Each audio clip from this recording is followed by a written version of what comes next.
हम विजयलक्ष्मी मिश्र सबके गोर लगै छी। एखन एकटा छठिके गीत सुना रहल छी। आशा करै छी नीक लागत। अहाँ सब अपन स्नेह आशीर्वाद जरूर देब, कमेंट करब गीत केहन लागल। धन्यवाद। जय मिथिला, जय मैथिली।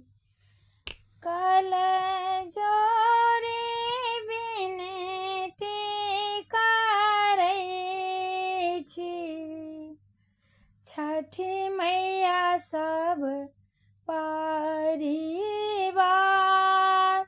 छठी मैया सब परिवार,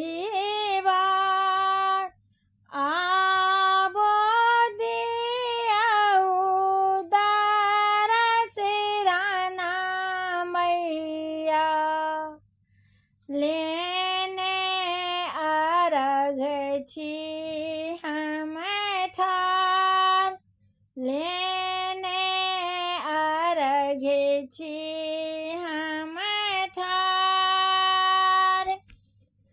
पहिला पहिला बेर होएबे, छठी मैया जल बीच ठार, छठी मैया जल बीच ठार। करब क्षमा गलती के,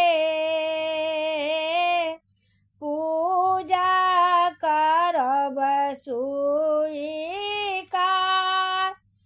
पूजा करब स्वीकार। किने आनलहुँ हे छठी मैया,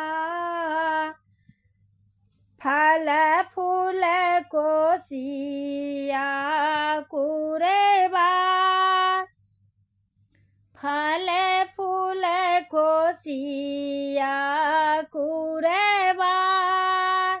सासु साजौलन अर्घ सब, बालम रखलानि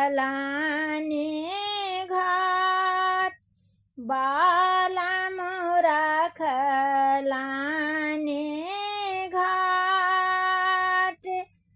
पोखरी के घाट हेराना माई, अर्घ रखलहुँ पसार, अर्घ रखलहुँ